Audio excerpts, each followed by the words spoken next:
Today's July 28th, 29th, sorry, days go by really fast here. But anyways, we're going to walk you through a mission of how we're doing these ROV ops out here on the site.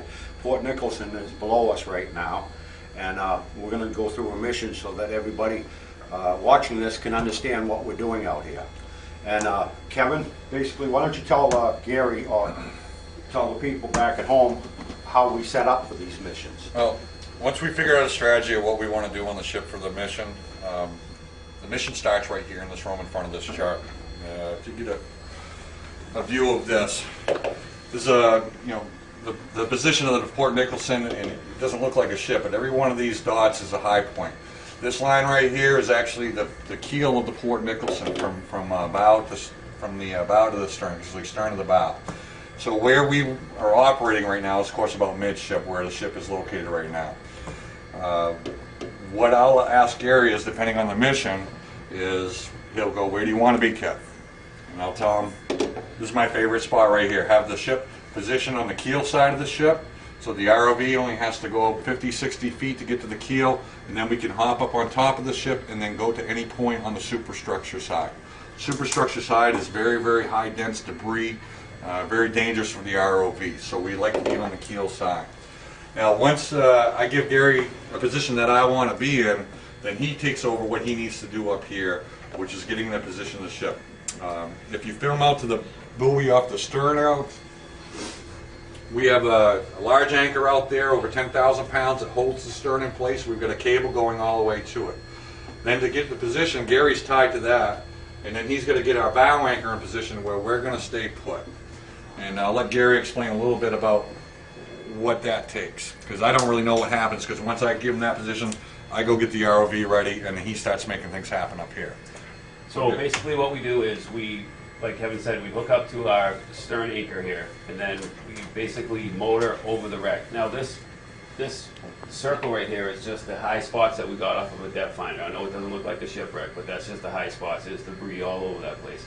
So what we basically do, if I pan up here on the computer, is this is our anchor right here, and attached to our buoy. So, yep, right here. This is our anchor. We have 1,000 feet of cable, 1-inch steel cable on that anchor to a 1,000-pound propane tank that we use as a buoy.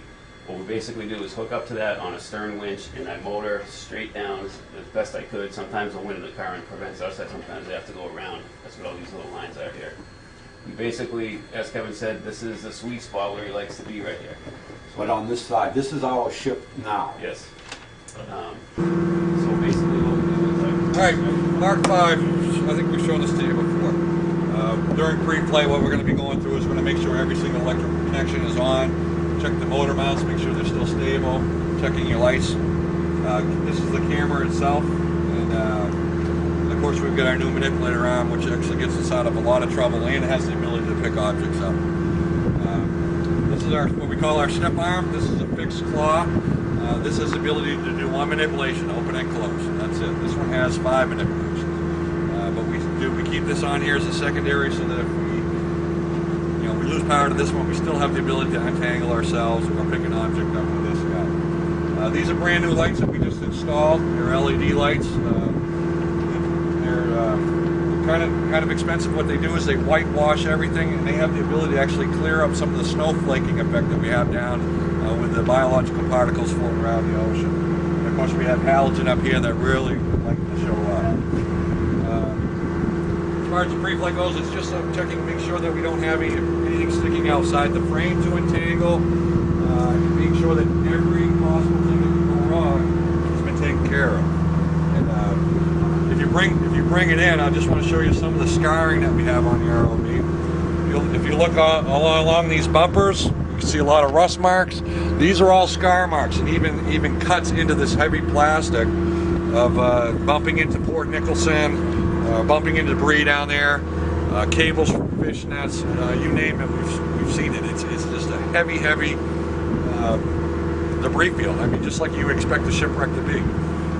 Even the camera and the lights have taken hits, but that's what we got to do. Some of the spots that we go into, you have to kitty corner the ROV and kind of find your way in to get to that spot.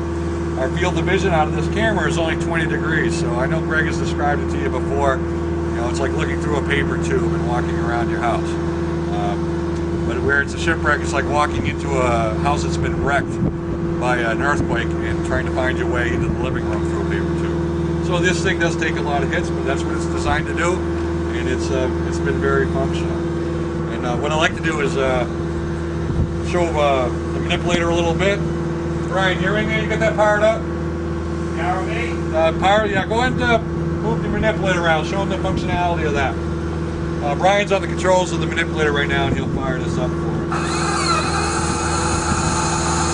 It has point and arc to the width of the ROV. It has a large claw here that has the capability of cutting through cable. There's quite a bit of force there. And it also has the ability to roll down.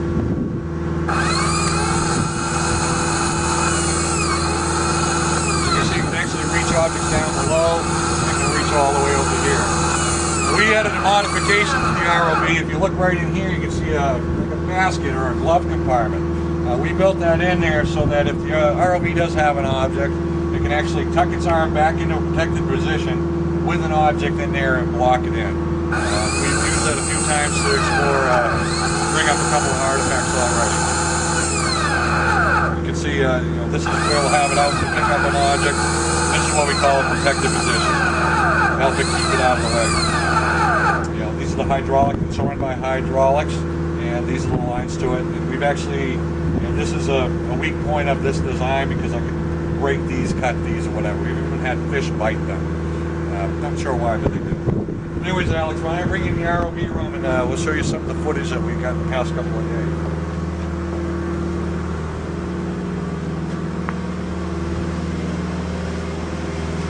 Now, in the ROV room, we have 3 stations. This is the pilot's. This is where I run the ROV off of this control box, which I think we showed you before. Everything will happen on this screen right here. This is live footage, it's recorded footage. Over here is our sonar station. This is where Alex will sit. It's a meticulous job, and Alex is very detailed at it, because what he's looking for is 90% of his focus is on this sonar station, because 99% of mine is on this screen. So he'll give me good headings and walk me to targets as we're maneuvering through the flight. But what I wanted to show you today is some of the footage that we came across on the last couple of flights, the reason we're out here. And I just want to show you some of the hazards that we run into. This particular footage right here, you got the TV, I don't know which is better for you, Alex, is the focus on this one here. The ship, right now, the ROV, the ship lays on its side. The ROV has come into this area off the forecastle, has descended all the way down the side of the ship, and has maneuvered to the cargo bay of interest. And once we found an avenue to get to here, which is a show in itself, this is the entrance to the cargo bay. This is a raised lid off the main deck. This dark area here is actually inside of the ship. This particular point in the mission, I can show you a little bit of the ROV making an entrance to the cargo bay so you can see what that's like. But right here is the edge of it. Go through that lip, it drops down to the side of the ship, and inside is cargo bay. And I'll just let that play out for a little bit. Visibility this particular day, you can see the particles, pretty good. What's nice about being down this low on the ship is we're kind of hidden from the tide. And you can see the ROV about to make its move into the cargo bay. I'll fast forward a little bit.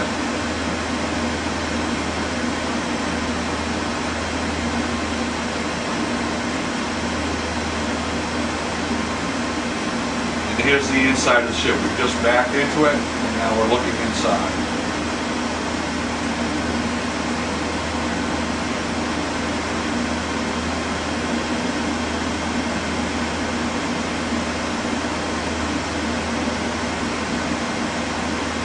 May have gotten in the wrong spot here.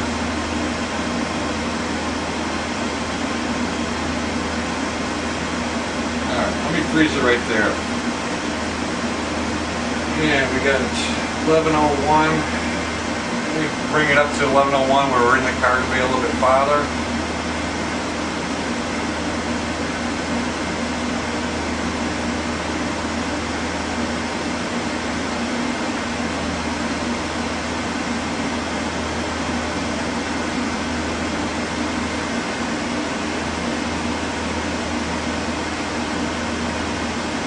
here, the footage was when we were exiting. This is actually coming into the cargo bay. That's where it drops down. We get some structure of the cargo bay here. The bottom of the cargo bay is the side of the ship was about 6 or 7 feet down.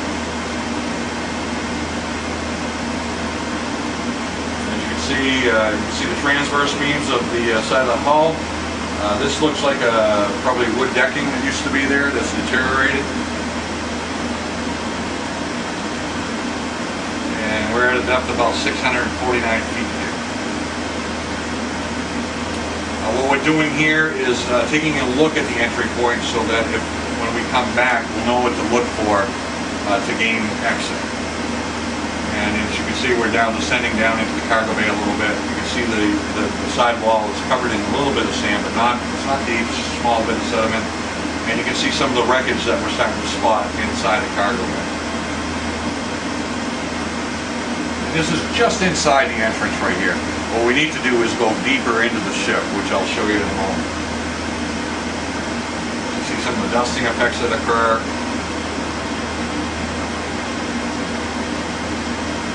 I'm going to bump us forward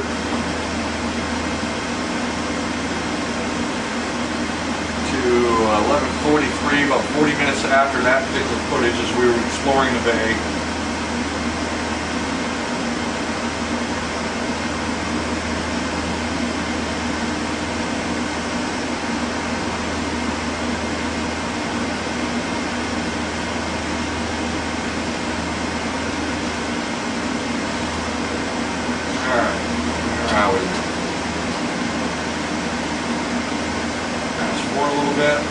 There's our entry in the cargo bay on the second run.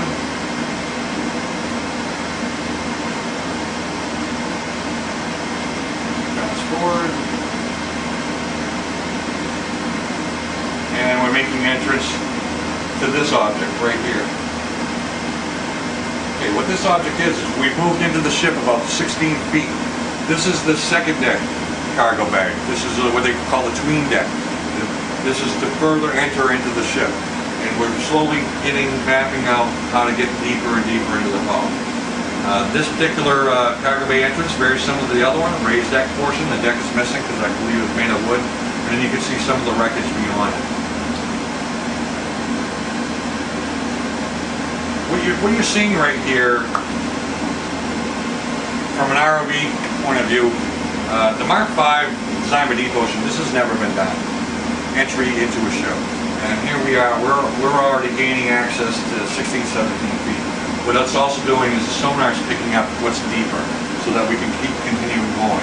As we're talking in the pilot house, when I'm doing this, what happens is I'll get word from the wheelhouse, hey Kev, the ship is on the move. They're dragging anchor a little bit.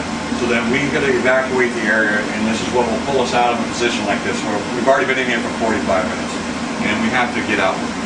So what I want to show you is not the exit or trying to get out, but what happens to the cord while we're in here. It's outside, it goes up the superstructure side of the ship, around all them entanglements, and then back to the sea hunter.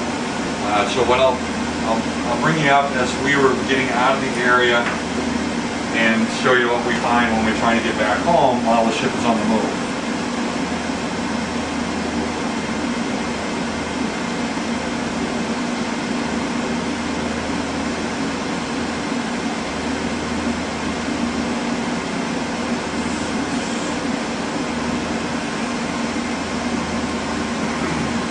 The ROV's exited the ship, and we've come up. This is the side of the ship, and you can see that we've got a little bit of a tangle here. This is up on the forecastle. The steel cable running down. Our umbilical cord has somehow worked its way behind the cable, and then up top it pinches off, which you'll see in a few seconds.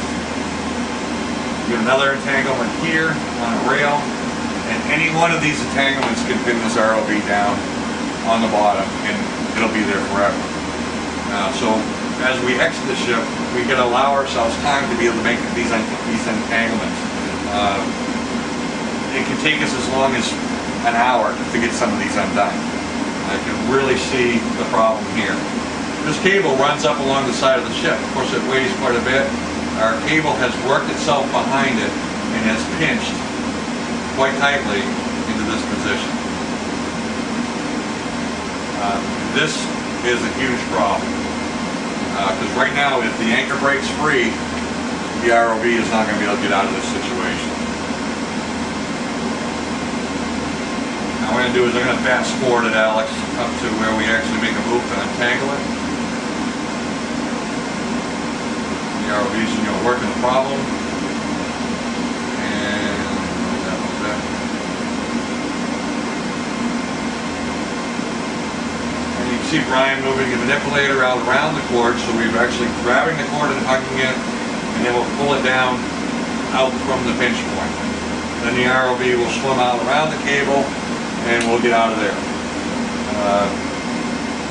After we clear this particular one, you follow the cord and we'll come right to another entanglement. Once you follow the cord down, and lo and behold, we're still tangled on a handrail. You clear it out. In this particular flight we had, before we could ascend to the surface, we untangled the cord 9 times. And like I said, any one of those can pin this down.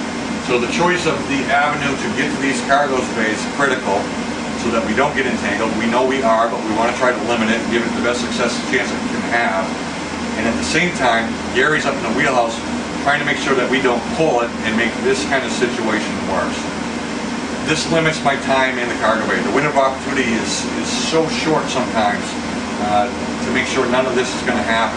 Because I can get in the cargo bays and do what I need to do, but if these kinds of things are being ignored, we won't be able to get anything up from the bottom, including the ROV. I'll give you another example of an avenue to the ship. You'll love this one. You bring us up to 6:49. This is later in the day on the second flight.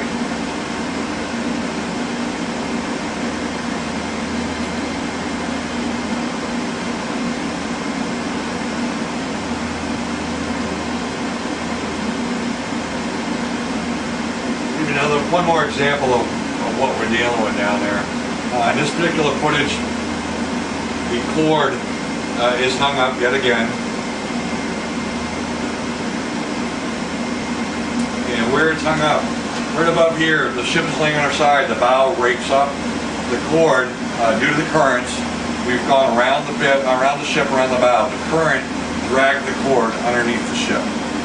This particular flight, it happened very early in the flight on the way to cargo bay, and for the next 3 hours, we had to untangle it, which was an abort for the whole mission. Because something very simple like the tie, grab the cord. Just show you a little bit of what some of the ROV has to go through sometimes, and this is pretty good footage of the obstacle course that we have to go through to get to the cargo bays.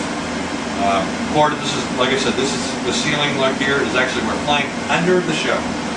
Just below us is the ocean bottom, a couple of feet away. Off to our right, which is not on video, is a large fishing net that's draping over the hull, and we're actually going through an area that's 5 or 6 feet wide to get this cord cleared. Fast forward a little bit as we follow it to the problem.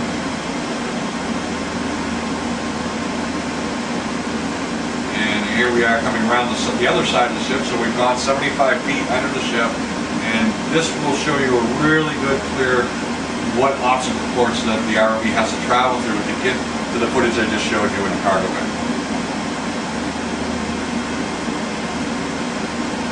Just so you know, my heart rate was about 140 here. I think Brian's was around 160. Because the ROV has cleared this, but the rest of the cord that's behind us still has to come out and around all of this gear. Alright, that pretty much shows you that. We'll show you the avenue of approach, which is 10:30.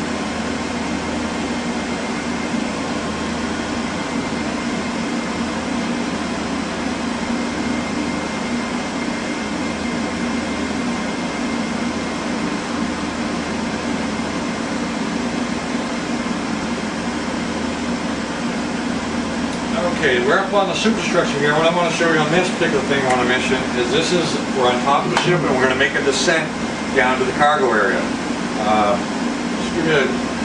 You actually see some recognizable features of the ship. This is the superstructure, this is the side of the ship. Right in here is the main deck. This is actually a hallway that we've been in. We got a bollard right there, and the RV is going down what we've nicknamed the elevator shaft because it's a pretty tight area, but we've become so familiar with it that it's an actual easy avenue approach to one of these cargo bays.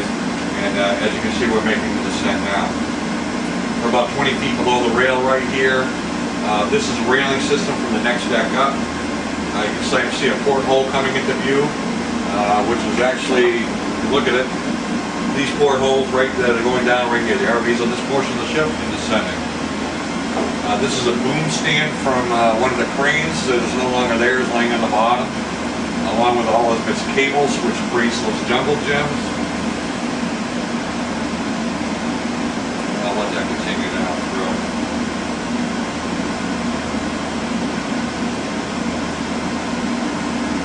And this is pretty smooth descent. The first time we made this descent, it was very difficult because you don't know what's coming up. We can't see below us that well to know what's coming up. We're bumping into things all the way down. Fast forward a little bit, it gets to the bottom. There's another second boom stand on the starboard side. And here's the ocean floor. One thing we discovered here, it's supposed to be a hallway right here. It's not. That means the ship is buried in the mud about 6 feet on that starboard side, which we expected. What this creates is a lot of sand around the cargo bay area, which I want to fast forward. A nice porthole window. We were trying to look inside to see what we were doing here before we made our entry. Fast forward, you can see some of the other debris that's around, cables hanging down, because everything that's on the ship that's loose is down here. You can see a lot of vertical stuff standing straight up in the debris field out in that area.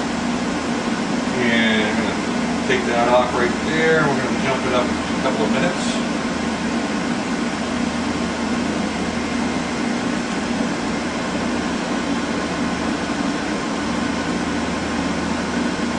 What's going on here is we had to abort this particular entry point because this happens to us quite a bit. The sand, the silt, will get so thick that we can't operate anymore. So we'll have to evacuate this area, move to a different area, and try something else until this calms down in 30-40 minutes. As you can see, the silt, we really haven't done anything other than we've always done with the manipulator in this particular scenario. But the current, the way it was hitting us at that point, you can see the visibility has already dropped about 50%. That main deck is less than 2 feet away and it's becoming more and more difficult to see. Going into the cargo bay in a situation like this would be kind of crazy because we would lose all visibility. Fast forward, we're just trying to see what's going on. And as the visibility just keeps deteriorating. We try to wash it out with a white light right there, and as you can see, we lose all visibility. Completely gone. There's metal within a foot of me. You just saw the descent. I have to get back out of here, keep the RV intact with this visibility. And as I tell Brian all the time, do it from memory. One last thing I want to show you guys is some of the objects that we come across. Oh, let's see, 1106.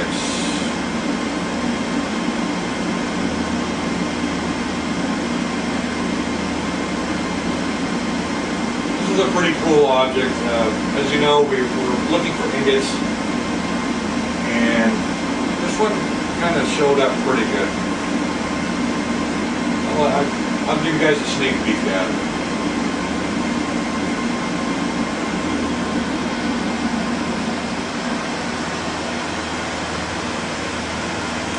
The reason we're doing a ground search here, and then we've come across a high density object on the luminosity was great on the sonar, so we came over here to take a look. I'm not going to say anything. I'm just going to let you guys watch it, and you can think what you think. These are some of the things that we investigate over and over and over. But this one was unique. You can see the object coming into view here. This is the first we've seen of it.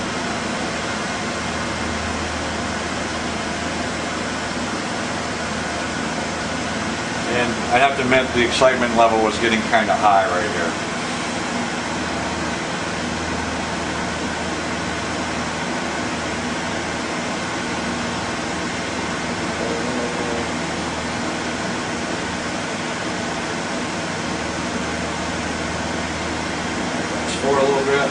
closer, the arm deploys.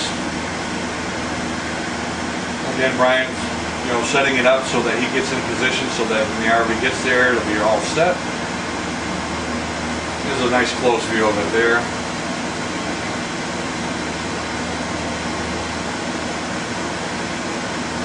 And we make connection. Well, let me show you what that object ended up being. I think we still have that right now. Okay, we stay right here, Al.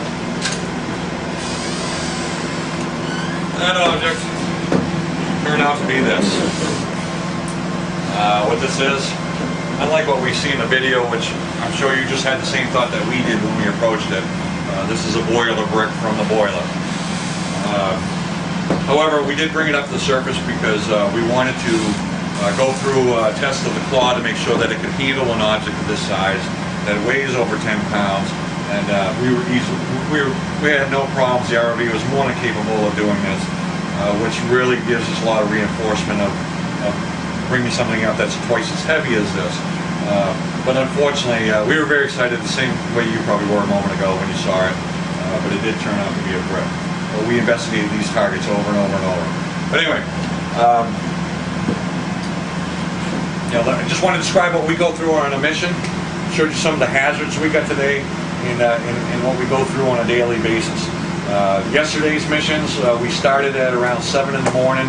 We didn't finish till after midnight. We'll get 4 or 5 hours of sleep and we'll go right back at it again the next morning. The highlights can only last 10 minutes, but there's a lot of hours going on and there's a lot of operation going on throughout the ship to protect that Mark V that's out there, including the team that operates in this room. Brian, did you want to add anything to what you're doing here? It's similar to a lunar mission. I mean, I'm kind of like a flight engineer, and I have full control of the ROV over here if something happens. But I'm constantly watching a panel over here for alarms, water leaks, monitoring voltage all the time, making sure that nobody turns on anything on the ship that's going to put the ROV in peril. Voltage is extremely critical. Low voltage increases amperage, and then we've had to start having failures. So, it's a constant thing looking at diagnostics, and and then all three of us in here are watching the monitors, and we all see something different. The same picture, we'll all pick something different out. So, 6 eyes watching the same thing. Basically, it's kind of a Complex. Yeah, Complex mission. it's a lunar mission. It's the same as a lunar mission. And that's pretty much a wrap up on what we go through in a mission. I'm not sure if Greg wants to give you any concluding thoughts on it, but he did ask me to show you guys what we go through. We've showed you about 10% of what really happens, and because, like you said, it's very complex what's going on, and I hope that gives you guys some insight of what happens in this room. Very difficult stuff we're doing here, but we're doing it, and we're going to make it happen for you. It's just a matter of time. And a matter of getting that paper tube of a camera over the right square foot on the bottom. And we're looking in the right places. And we've gained access 35 feet inside a ship. Never been done before with a Mark V, an ROV of this size.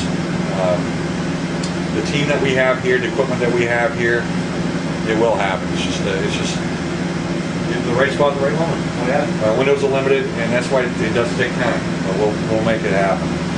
All right. Bye-bye. I'll see if Greg wants to say anything.